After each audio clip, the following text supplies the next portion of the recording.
I snapped awake inside a coffin. Next to me, 38 dead-eyed transmigrated girls, every single one of them, just like me, desperate to get the Empress's seal to survive.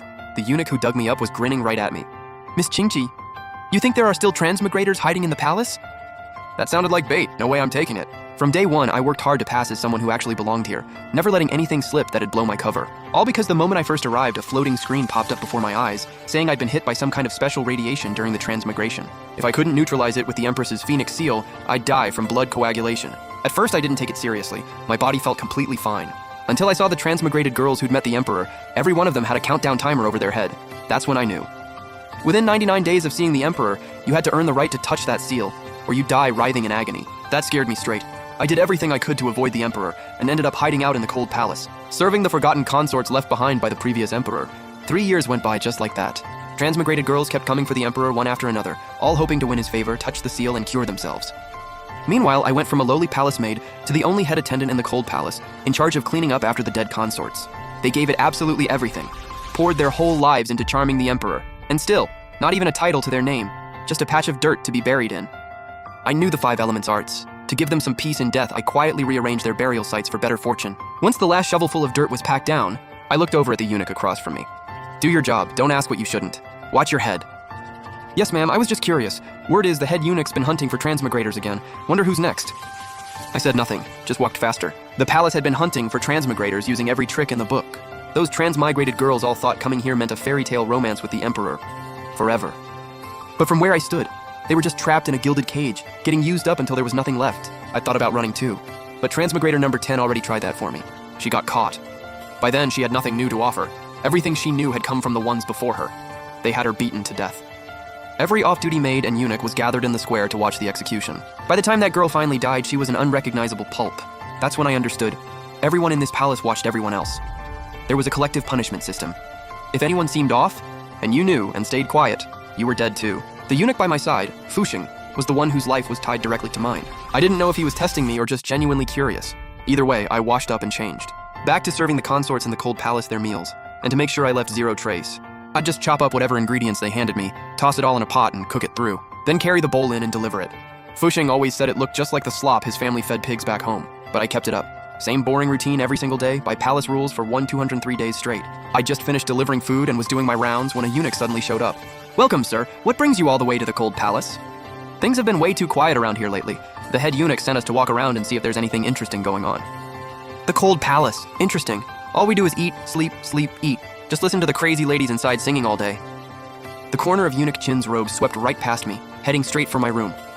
I watched him push the door open. My palms went cold and clammy. To hide what I had in my room, I'd set up a feng shui formation. It had been quietly covering for me all these years. "Miss Qingqi, this room is something else. The whole layout is different from everyone else's." I listened to his slow, drawn-out tone. The smile on my face went stiff. "It's the dead of winter and everything outside is dead, but your orchid is still in full bloom. Now that's impressive." That sent chills straight to my scalp. A transmigrated girl had once pitched greenhouse vegetables to the Emperor. What if he was mistaking this orchid, which I kept alive through feng shui, for the same thing? My throat tightened up. My voice came out low and rough. "It's just because I burn charcoal at night so the room stays warm, plus the window faces east so the flower gets morning sun."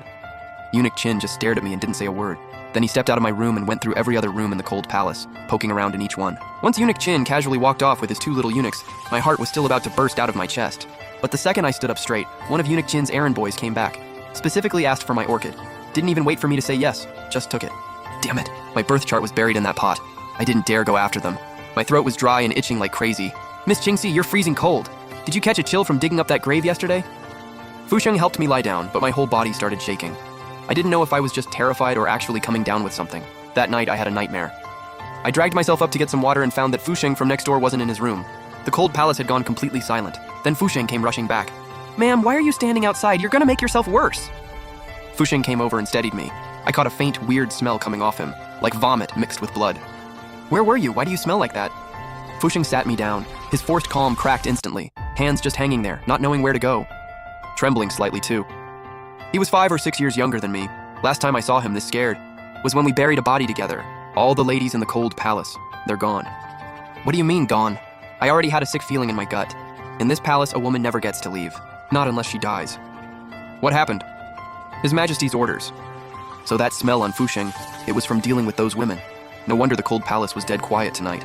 Go take a bath. You're covered in bad energy. There's no one left here to look after. We're both getting reassigned. No idea where they'll send us. I said nothing. Just sent him off to clean up, then quietly shifted the feng shui setup around my room. Clearly they had their sights on me. Before dawn, 4 or 5 eunuchs showed up saying Eunuch Qin felt bad for me and Fusheng after all that grave work. Sent them to help out, apparently. The dead consorts were rolled up in straw mats, piled up in layers on the carts. No dignity in life, no dignity in death. 2 carts were hauled out through the lowest gate in the palace. Ma'am, how do you want us to dig this? Fusheng stood nearby waiting for my call. I scanned the 5 eunuchs who'd come along. Too quiet, too careful. It put me on edge. Just dig a big hole and dump them in. They weren't loved in life. What kind of send-off were you expecting? Fusheng hesitated for a second, then nodded and got the others moving. Normally I'd prep the bodies and set the burial direction, but the guys here today weren't gonna let me be soft about it. The only move was to act cold and ruthless, fit right in with what this palace truly was. These transmigrated girls were all bubbly and sweet, coming from a much better world. Some had never even killed a chicken. Blissfully, hopelessly naive, every bit of it on full display. The carts tipped over. Bodies tumbled into the pit at all angles, some with arms stretched high, like they were reaching for something. I raised my shovel. The rest of the eunuchs joined in filling the pit. Pretty soon my aching body was drenched in sweat. I turned and took 2 steps. Then everything went black.